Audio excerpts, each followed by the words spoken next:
Uganda's Ministry of Health this week announced a decision taken by government to allow family members bury COVID-19 victims, an undertaking that has since been exclusively handled by trained personnel ever since the country registered its first COVID-19 death. Ebya COVID byo bitweralikiriza Ministry of Health kubanga bitumenya gye tukoma okubeera n'abantu abangi abalwadde Ministry of Health emenyeka.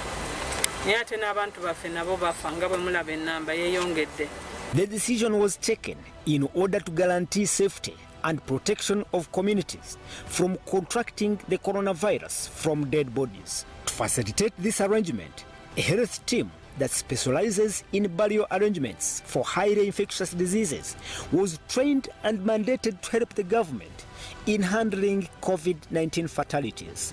Researched information eraga nti omuntu bw'aba afudde n'omusiiringa bulungi kubanga omuntu ono takyakolola obulwadde omanyi bugenda mu eya ng'omuntu akolodde ng'assa naye ono omuntu aba takyakolola takyashedinga buwuka mu eya so bw'omuteeka mu baaga eri n'osiiringa ne bamuteeka mu coffin aba ta spreadinga ndwadde. So, kasita wabeerawo omuntu wa medical na guiding relatives basobola okuziika omuntu waabwe kubanga akati ennamba yeeyongedde kyali tekijja kusoboka. Under the new guidelines, the Ministry of Health will disinfect the body of the deceased, wrap it in a burial bag, and hand it to family members for burial. Authorities say the initial procedure is expensive and the costs involved are really very high and unsustainable. Officials also stated that COVID-19 is primarily spread through respiratory droplets when people cough, sneeze, or talk, which is less likely to be passed on by a dead body.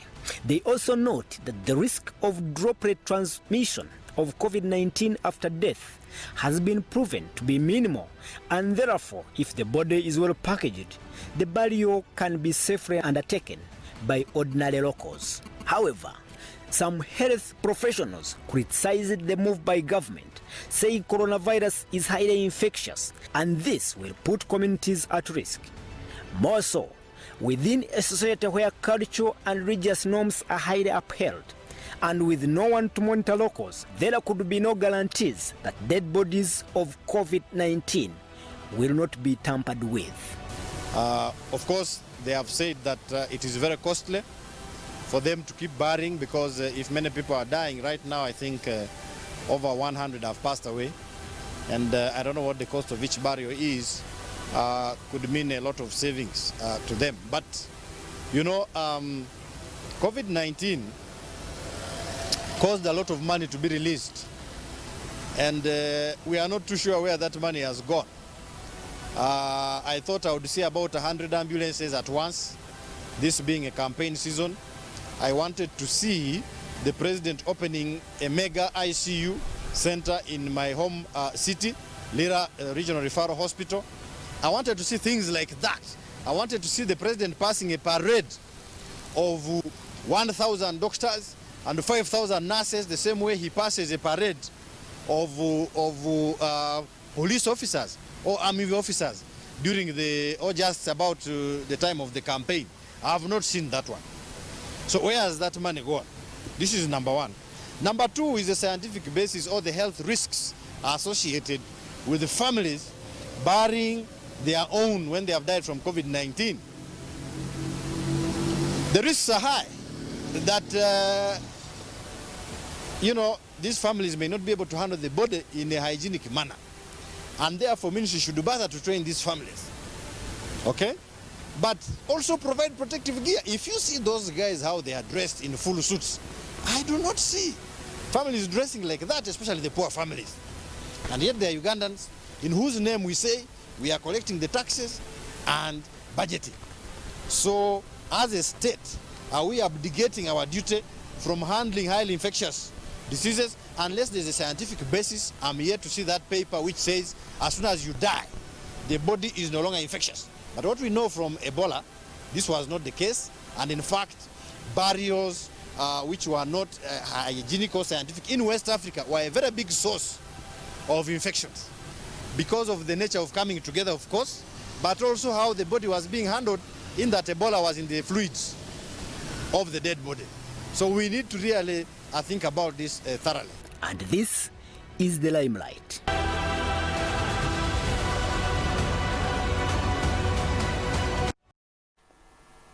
Hello and good evening. Welcome to this segment. It is the Limelight, and my name is Tusime Apollo. Now, while science has proved that viruses can no longer replicate after a coronavirus patient dies, there is evidence that fluids like saliva, phlegm, and blood oozing out of the dead body may be a source of the virus. According to the World Health Organization, there is no scientific evidence that a person can contract COVID-19 from burying a dead body that is well wrapped. However, consensus appears to be that the body of the deceased should be handled cautiously due to the associated risks. That is why the handling of COVID-19 victims has always been a task reserved to only trained personnel. And again, these personnel must be equipped with personal protective gear. And now, at this point, I need to bring in my guest. She happens to be Dr. Dana Trine. Dr. Dana Trine is a medical doctor, and she is a consultant physicist. She's also the incumbent permanent secretary in Uganda's Ministry of Health. Dr. Dana Trine, you are live on Salt this evening.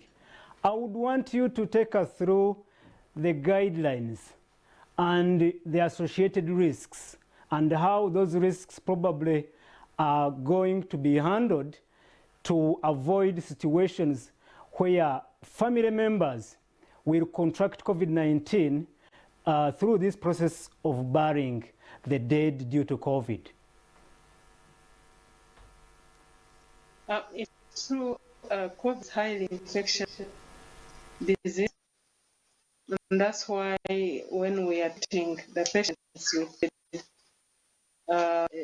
the practitioners or the clinician dress completely, fully, and science has also shown that infection is breathing, cough, and sneezing. Now, the three, the aerosol or the droplets come out of your mouth and your nose, and they draw the surface, they touch your nose, you are sick, you touch the door, another person comes. That's why we emphasize hygiene. That's why we emphasize the mask. Now, when somebody dies, first of all, I go to that. Any infectious disease, highly infectious disease, when somebody has a procedure to handle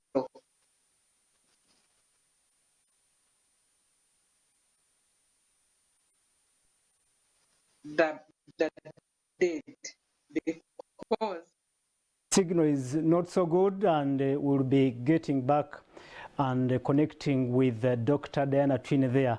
She is at the Ministry of Health headquarters in Kampala, and we are talking about the government decision, this recent decision that was taken to have COVID victims, the members for burial. And initially, of course, this was a task undertaken by trained health teams from government. It was honor and preserve of trained personnel, but this time round government is saying it is going to allow family members to of course bury their dead. Dana Trine, you are back online, and please continue and take us through the guidelines and the health risks involved. So I was saying, for the case of Ebola that is also highly infectious, You touch a body, you get infected. While COVID, in the statistics and information available, it was thought to be also hard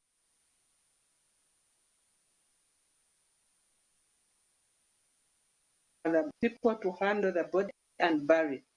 Over time, research has shown that when somebody dies of COVID, because he's not breathing, and not coughing, therefore is letting aerosols in the air. We know definitely that when somebody is dead of COVID, the fluids that could be still infection, especially when the body is still. But also science now that the high load of the body normally or early in the state of the symptom.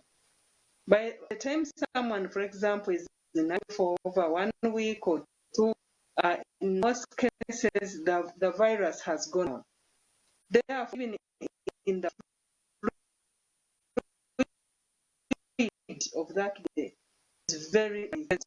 Because also this person is not coughing and sneezing, the infectivity is minimal.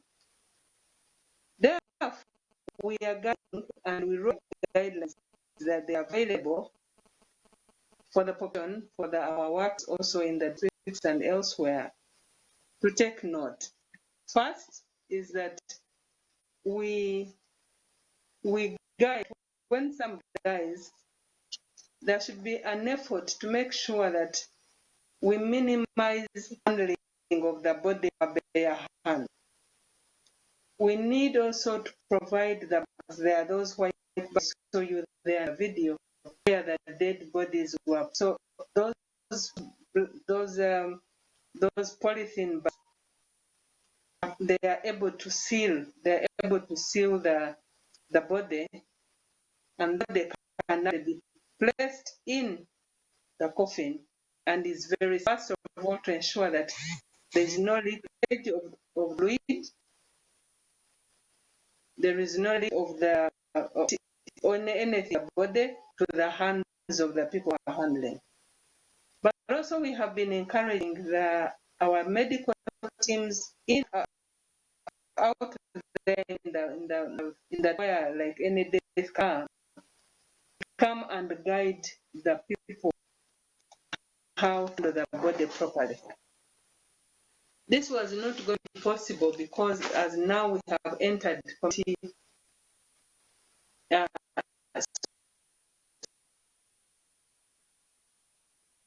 spread,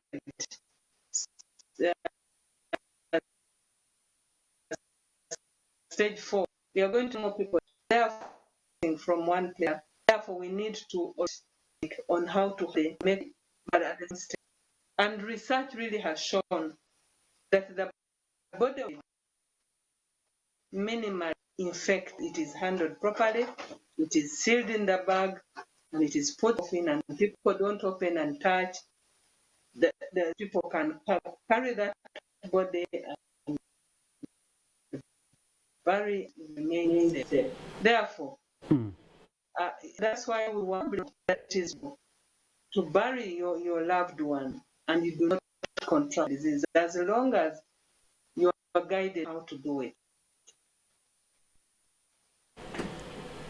Doctor,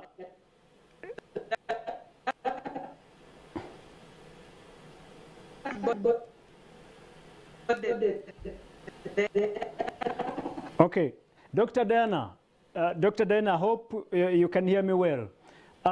Let's talk about the timing, because what we got or what we heard from government is that we do not have the necessary funding to ensure that the procedure to have these bodies handled by professionals and trained personnel is because we don't have the money to sustain the whole process. But again, think about the timing. We are at tier 4 where infection is high and it is going, it is in communities. talk about the timing. Is the timing right?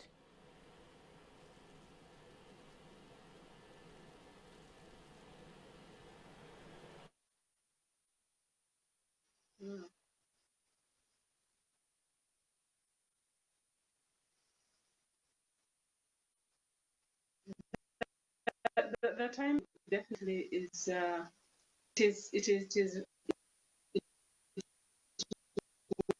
we are in the stage 4. And it is even worse. They see, they behave like there is no infection at all. They are now even in the season. It is at that time.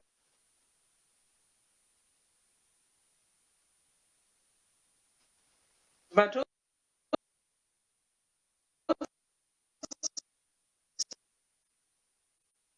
also, it is not only Uganda, it is doing everywhere else. We do not know what the infection we can handle on. One carry and stay safe. So that reason if we find the whole team, the barrier everywhere to massive. But if it had the scientific backing that we can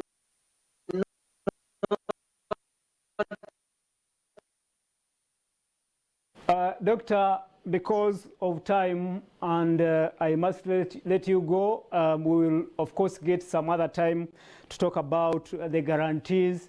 There are issues of the guarantees that, that these people who are given dead bodies for burial, their loved ones, will not tamper with the dead. And of course, we know about the cultural and religious attachments all our communities cherish. There are those issues and of course the risks involved. We'll get some more time, Doctor, to host you again. And of course, you shed more light on this particular issue, which seems to be actually sensitive. And of course, it is coming in, the decision is being taken at a time when it shouldn't be. Well, our viewers, we must thank Dr. Dana Trine. She is a medical doctor and a consultant physicist. She is also the permanent secretary at the Ministry of Health in Uganda. That's it for Limelight this evening. I hope you will catch us again next week. Limelight comes to you in the evening news, and my name is Simi Apollo. It is the Limelight. Good evening, and we are going into Emisinji. Do not dare touch your remote.